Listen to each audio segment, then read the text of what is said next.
As the next day passes by, Garrett Windstrike has officially restored back to his maximum health, eventually excited of moving through his journey ahead. As morning had officially risen to its ground, Garrett and Marita were about to set off outside of the kingdom's walls, in means of in search for Drake the satyr.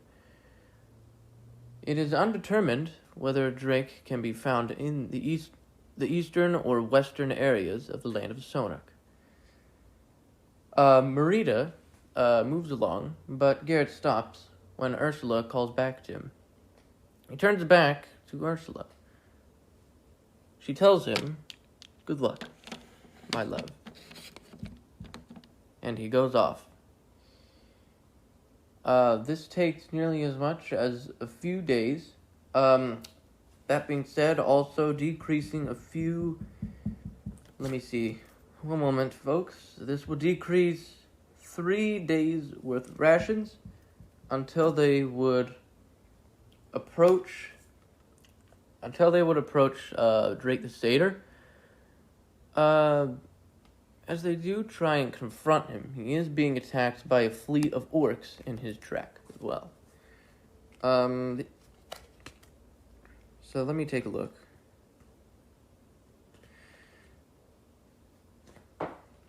There are bound to being as many as a few,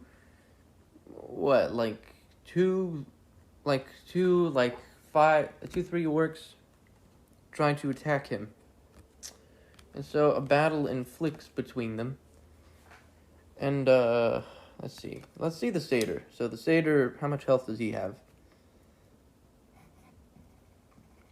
So his health average is 31, so we're going to write that down.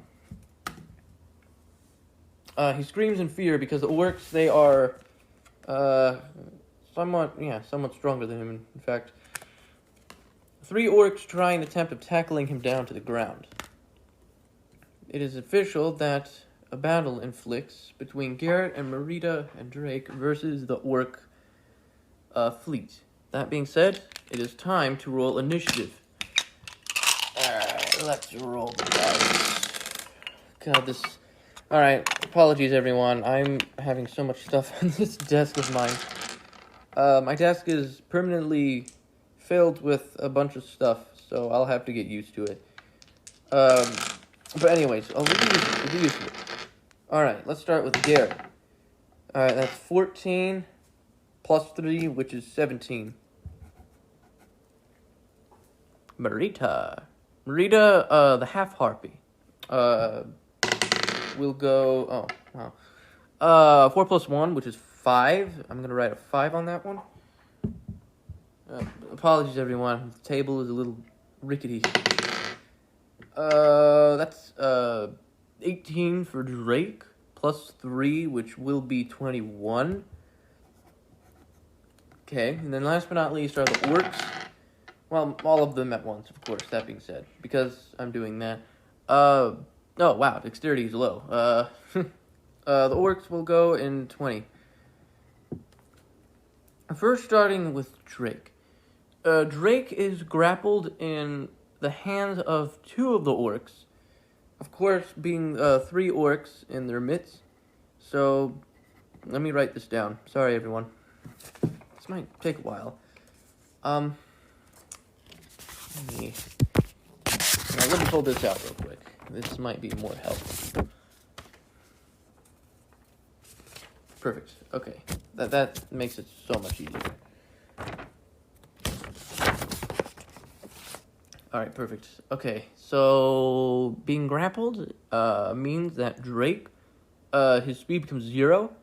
He cannot benefit from any bonus movement. Effect ends when forced away from the target. Or if the person that is grappling him is incapacitated. Oh, wait, or if he gets incapacitated. Wait, does he? I don't know. Anyways, orcs, health average, wow, 15 per each. Well, actually, not all 3 of them. Actually, for one of them, I'm going to have to roll for their health, see what they have. So that would be a 2d8. Okay, that's 8 plus 6, which is actually 14. A little 1 point lower, not so bad. Okay, battle begins. Starting with Drake, which is grappled. As he is grappled, he could still make in some way. Okay, well, maybe he doesn't make the attack. I think his attack is not so good. He attempts to roll to escape from their grasp. 9 plus 1 is 10, which does not work. Enemy's turn is next in line. Okay. That's gonna be a 14, which does hit. One of the orcs, they, oh, wow.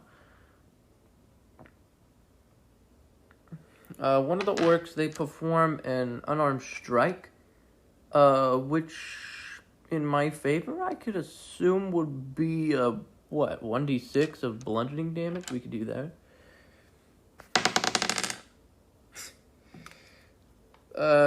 Drake, he takes 4 points of bludgeoning damage, and as he does, that'll lead it down from 31. Wait, what? About 4. I'm right. I'm doing it correct. It leads down to 27. Enemy's turn. Garrett's turn. Oh, no, we're rolling a different dice. That sucked. I'm not good at rolling. Alright, that is 6 plus... 6 plus 3, which will be 9, but he can be proficient, which will be a plus 2 for weapons. We'll create of a 2... Hold up. I'm sorry, everyone. It could be an 11, which still doesn't hit. Marita's turn is next. Oh, I rolled something good. Well, 10? Man, I'm sorry, everyone. It's just, I do not have space. I rolled another 10.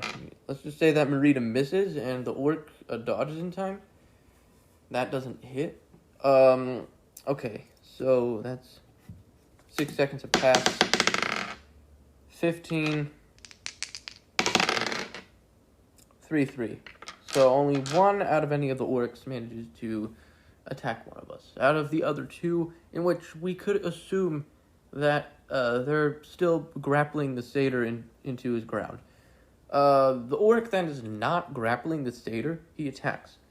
And as he does, he throws a javelin into the direction of Marita.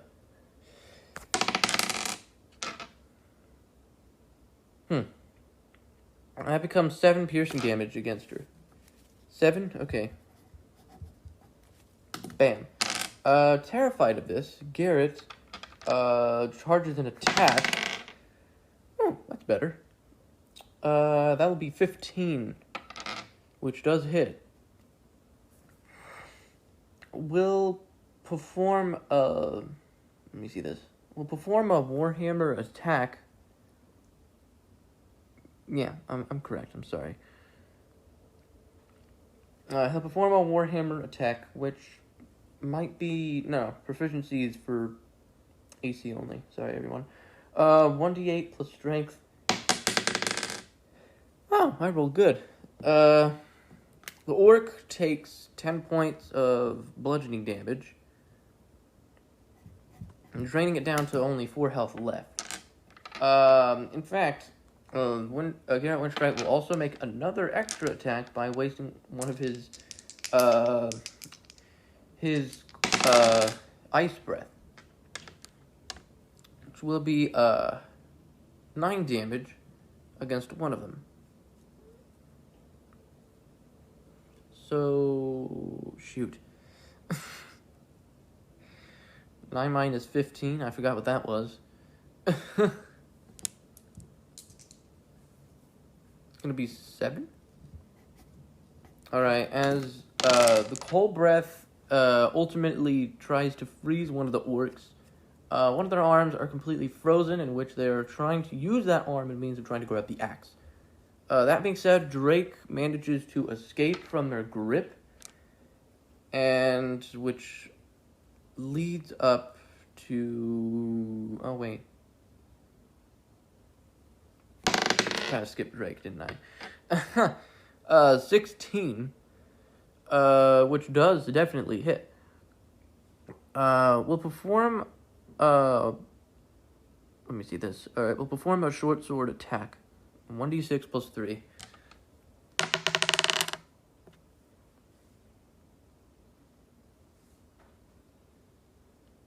So short sword will be a 1d6 plus 3. So that'll be 9. I rolled the natural 6 on that one. Okay. This ultimately kills that of the orc in which his... this is the orc in which had his arm frozen from Garrett's draconic breath. Drake immediately stabs the orc and kills him. The other orc is still at full health. The one that had previously grappled him. That's Drake's turn. Garrett is... Oh, shoot. I think it's Marita's turn. I skipped so much. Natural 3, which does not hit. Okay, next up is Drake's turn again. 15. He curves and pulls out a giant, well, not a giant, but like a short bow. He pulls out a tiny little bow, almost like the size of a twig. He does this. This will be a 1d6 plus 3 of damage. That'll be 6 piercing damage. Unless if the orc no. Orc does not have resistance against any piercing damage or any not resistant at all. So yeah, this will drain 6 damage, draining it down to 9. Orc's turn. Hits. Definitely. It does not attack Marita, but attacks Garrett. Terrified of Garrett's appearance and of his previous cold breath attack of ice. The orc charges and...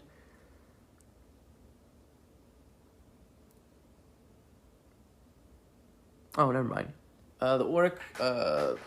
never mind. Aggressive means of moving up to its speed as a bonus action. The orc pulls out its great axe, which will become a 1d...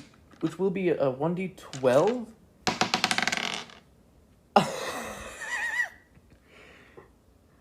I rolled a natural 1. That's 4 minimum of slashing damage. So 11 minus 4, leading it down to 7. Yeah. 7 health left. That's the orc's turn. Bam. Marita... No, not Marita's turn. It's Garrett's turn. 11 plus 3 is... 11 plus 3 is 14, which hits. As it hits, Garrett manages to ultimately use his two-handed weapon attack. As long as... I don't think he's proficient with it, but we're going to give it an attempt. So, we'll perform that of a bonus action as well, which fails, so only one of these would be sufficient. See if he rolls good. That is a 5 plus 3, which will be 8. Draining the third orc to only 1 HP left. Next up will be Marita. Okay, that is a 5 plus 1, 6, does not hit an orc. So, Drake's turn is next again. 16, which does hit the orc. He performs another... he ultimately rams his goat head into the orc. As this does, this will be 2d4. Let's see this. That would be 7 plus 1. Yeah, I think it's safe to say that an orc does die from that damage. Alright, that's a 6 plus 3, which will be a what? a 9, which hits no one. Garrett. Oh, freak me. I rolled a 5 plus 3 is an 8. Hits no one also. Roll good. Oh, yay. Marita rolls successfully. 16 hits the third and final orc in its midst. Oh, wait, hold up. How many seconds have already passed? 1, 2, 3. Alright, 18 seconds have already passed. So instead of Harpy doing an attack, instead the orc tries to run away from the area. Whose turn is it next? It's Drake. Now officially 24 seconds have passed with the orc running through its mist. So the satyr pulls out, attempts to pull out a short...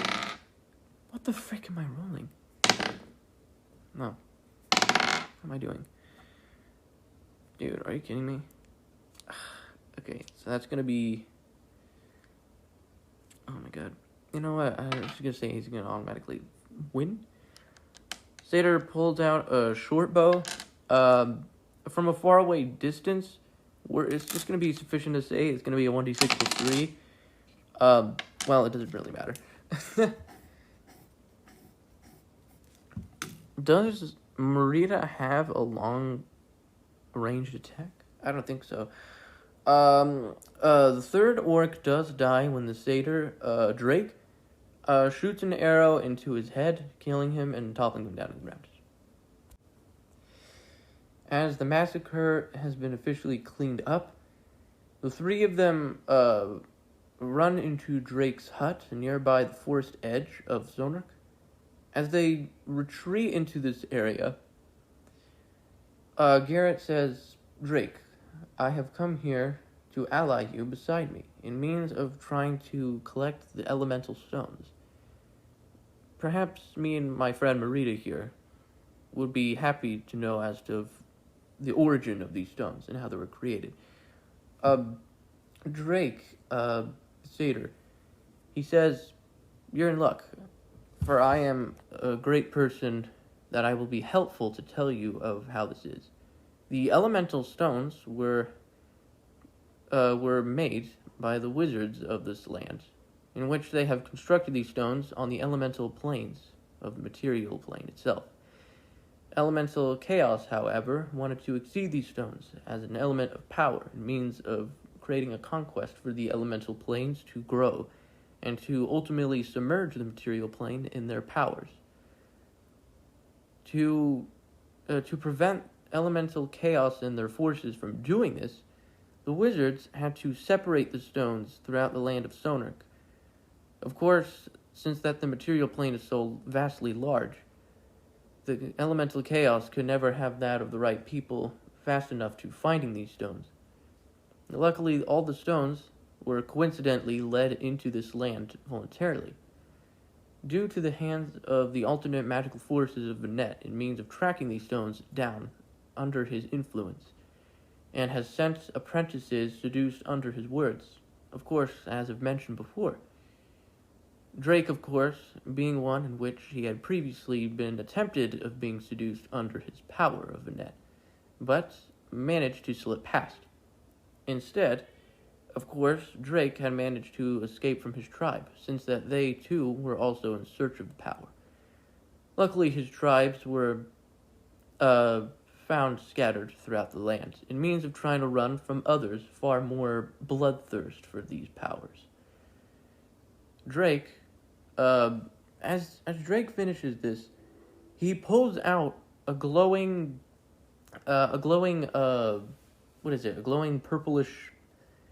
purplish rock-like structure. It's probably part gem and part stone mashed together in this beautiful element. He says, this stone here that I hold in my hand, each of these stones is nearly as much as the size of a ball or a common rock that you just pick up off the ground, which is why they were so hard to find, especially this one.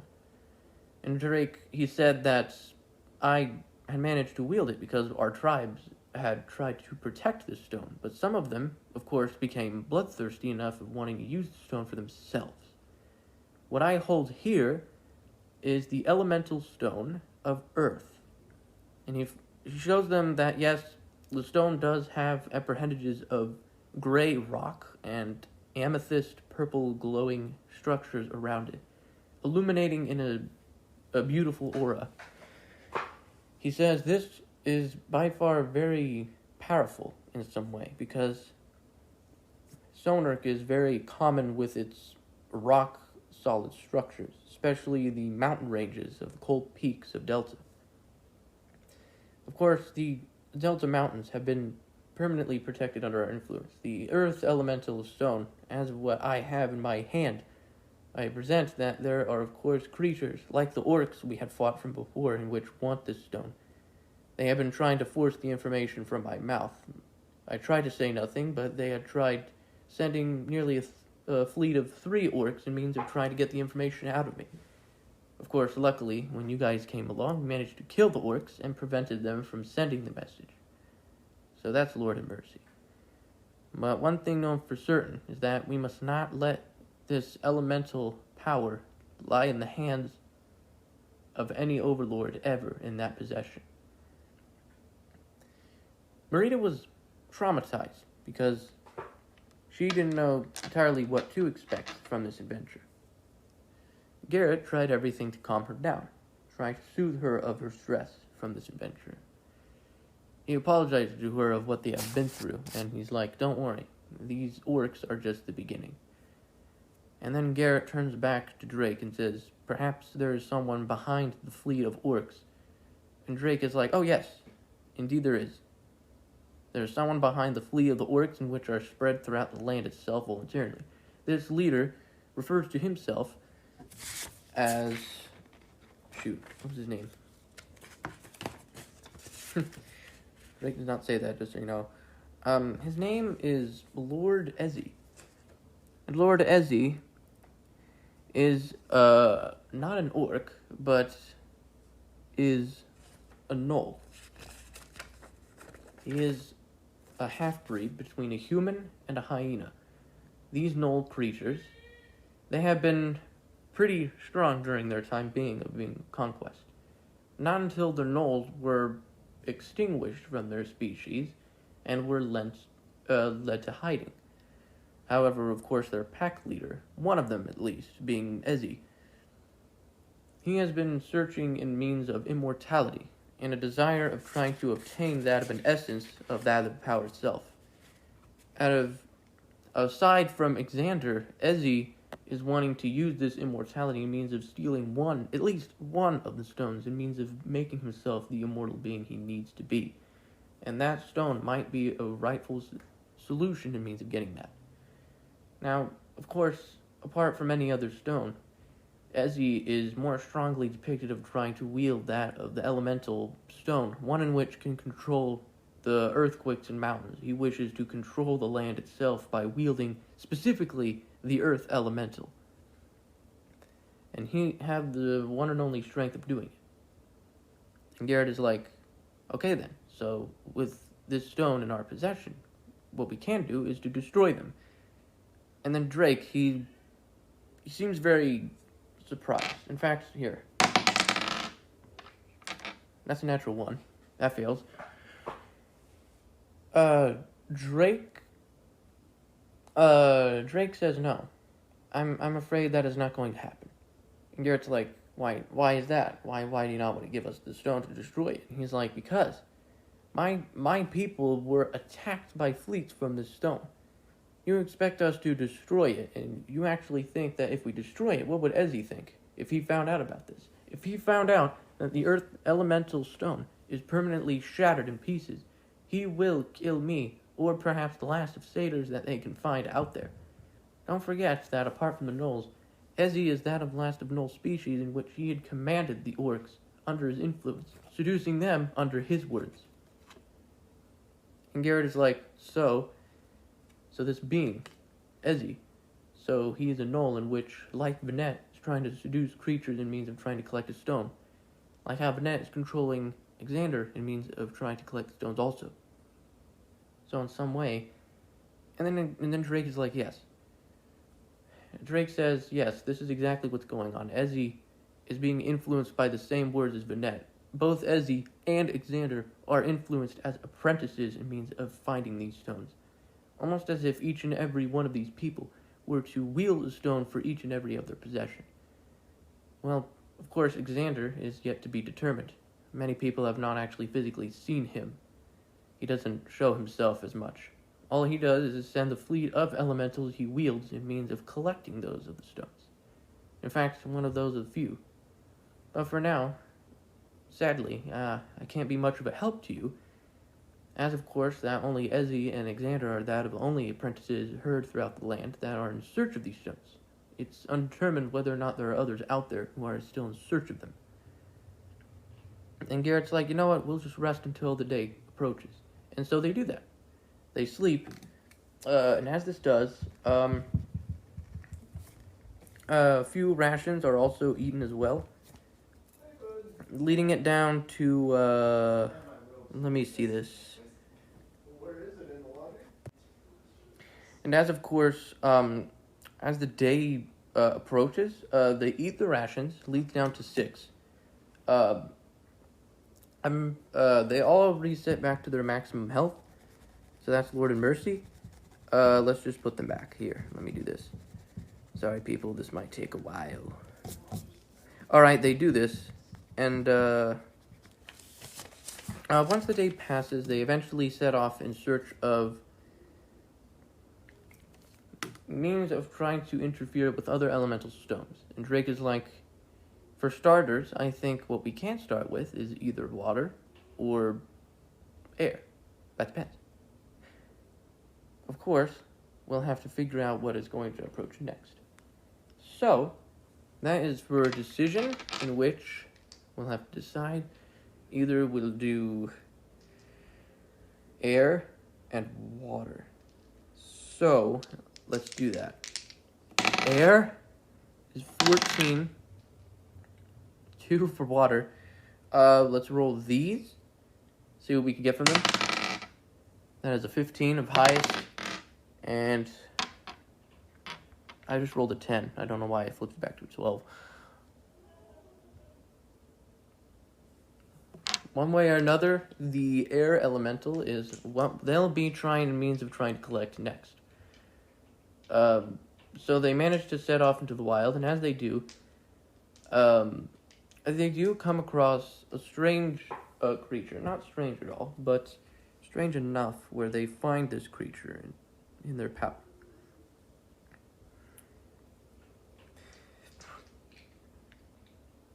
It appears that the air elemental's forces are wielded under powers of water as well. That being said, let me check. It appears that the powers of air and water are being controlled into entities controlling under their power as well. So, let me just take a look as to where that is. Okay, I found it. Sorry, everyone. As they approach these strange, gargoyle-like creatures, Drake is like, be cautious, these things can be dangerous. But then Drake turns to Garrett and says, in fact, maybe these creatures can be controlled under your power. When you say Garrett? Garrett looks to see them. Of course, they discover the strange entities. These creatures, they create a glow of blue. And specifically, as of what the 3 of them can see here, these minion-like gargoyles are made of ice. Speckled, glowing ice in which their bodies illuminate glowing blue essence. They see that these strange ice entities, they do bear a weird form in which they look like they're basically looking like gremlins or gargoyles in some way. Pointed ears, giant, enormous wings, and then they also have some strange, crookedy, wrinkled features on their claws. And of course, with a big nose and a strange jawline in some way, with little jagged teeth made of ice, speckled all over them. Confused, Garrett's like, How odd. These things are made of ice. Perhaps you're right, Drake. I can control them. If I'm given the chance. There are bound to be nearly as many as a few 3 of them, like the orcs. But of course revealed that there might also be 4, each of them having nearly as much as 21 health. So that just depends on what's going to happen. For starters, the armor class for each of these ice entities are 11, so pretty low. A battle does inflict. Initiative remains the same, so that's what I'm going to do. So initiative remains the same, first starting with that of Garrett, initiating his turn. So that's a 5, wow. It doesn't matter, I'm not going to hit. Marita does hit. 17 definitely hits. And let me see this.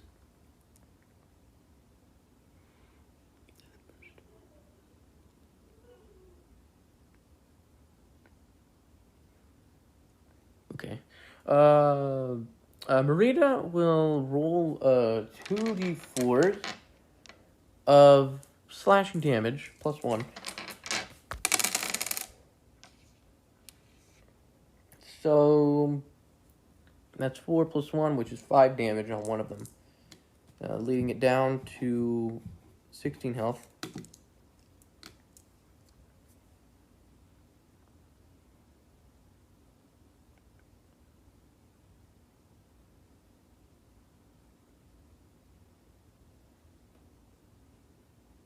Okay, let me see.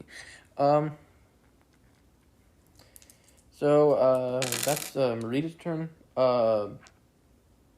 Drake's turn would be 19, which does hit. He'll slash his short sword across one of them in an attempt of trying to cut them in half, but of course fails. It does not cut them in half, but does still inflict the damage, which will be a total of 8. So that's 8 damage. So what's 8 minus 11 per se? That's going to be like 3, right? So like bam, bam. Right. Kind of laid it down to like 13. At least I'm trying to do. Creature's turns. Natural 20 for one of them. That is a 3, 16, and that is a 2. One of them rolls a d20, and as they do, they will perform a claw attack, slashing their claws in fright from Marita's slash attack from them back. As this happens, we'll perform... It's going to be 5...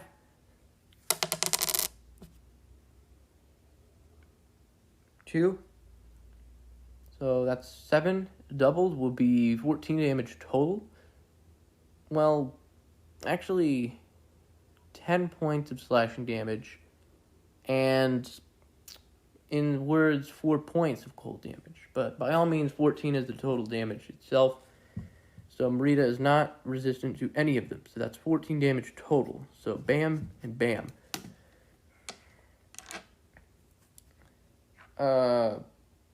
And I think one of them... Never mind. Garrett's... Okay, natural 20 again. Garrett does strike. As he does, will perform... Hold up. Okay, that makes sense.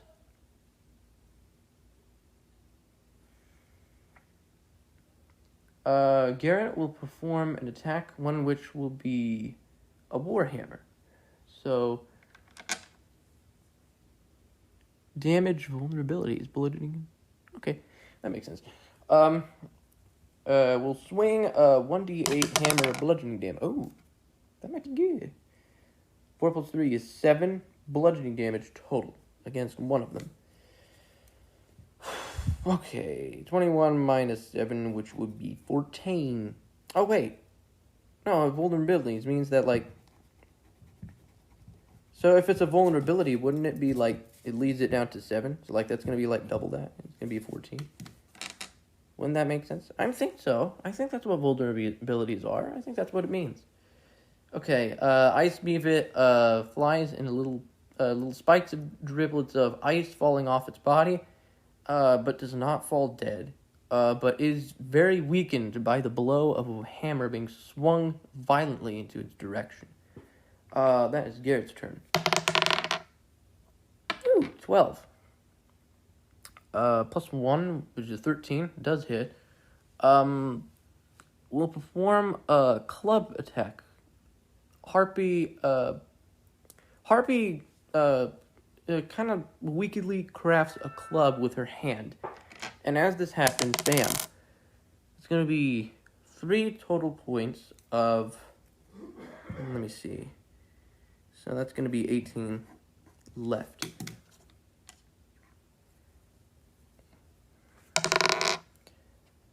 Three. That does not count. 2. Roll something good. Okay, that's better. Ice Mephit attacks Drake, and as it does, will actually perform a Frost Breath attack. Will perform a Frost Breath attack. This one recharges every 6 so-called things. I don't know. I'm gonna do that. So exhales a 15-foot cone of cold air. You must roll a dexterity. Automatically passes. Taking half of a 2d4 of cold damage. Freak. 2d4 of cold. I don't know why I'm dropping so much stuff. All right, that's gonna be 7 cold damage. Half of that would be. Shoot. Half of that I think would be 3. So only 3 damage is inflicted on Drake. Half of cold damage. Not vulnerable to it.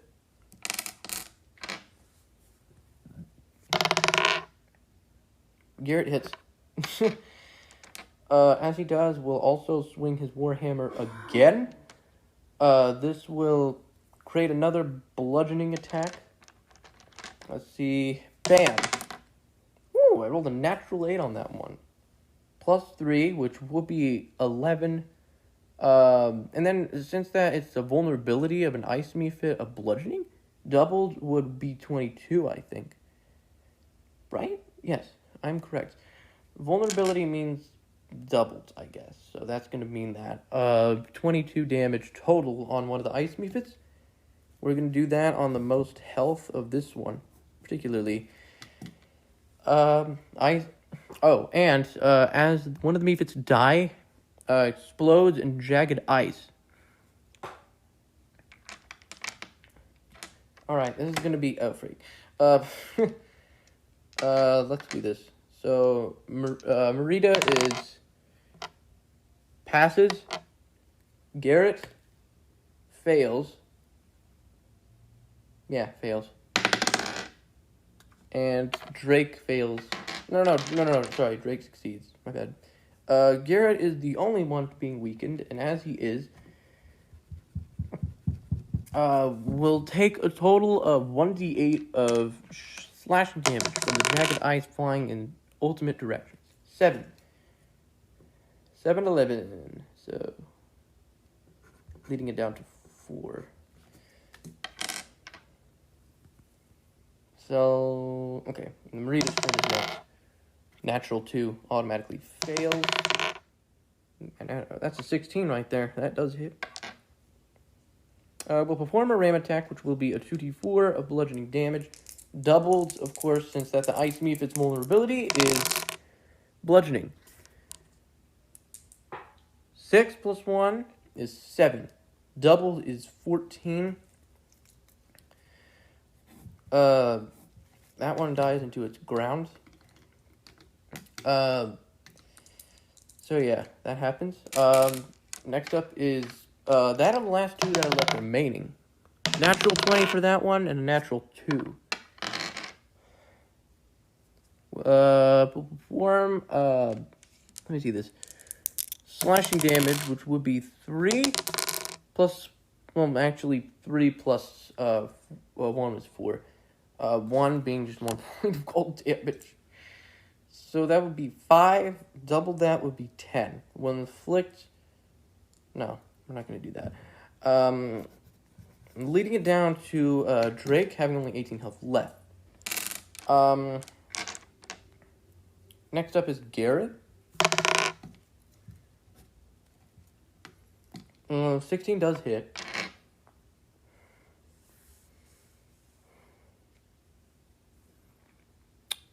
Will perform another Warhammer attack in means of swinging the Warhammer across his body. Natural 8. Natural 8. Natural 8 plus 3, which will be 11. Double that, which will be 22. So that automatically kills that one. Marita's turn. Now we're rolling again. Tired of rolling those freaking 2s. 14 hits. Will perform a multi-attack. 2 attacks. Let's just say that one was one of those of the multi-attacks. Meaning that she'll only commit 1. Bludgeoning damage will get her weakly made club using this in an attempt of weakening it. That is going to be 3. Hold up. Everyone, let me all remain calm. Let me see this. See this real quick. So that's going to be...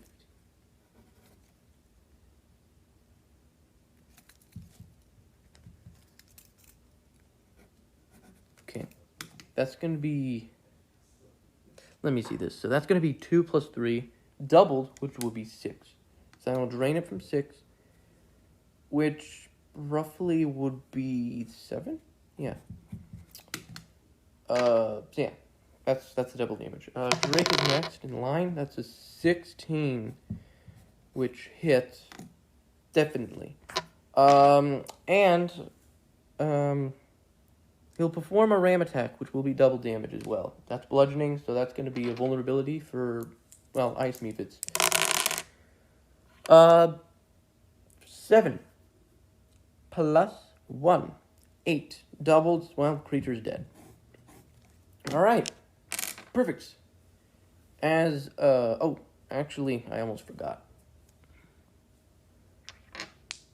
I'm going to have to roll these again. That's going to be like boop. That's going to be boop and boop. That's going to be dexterities.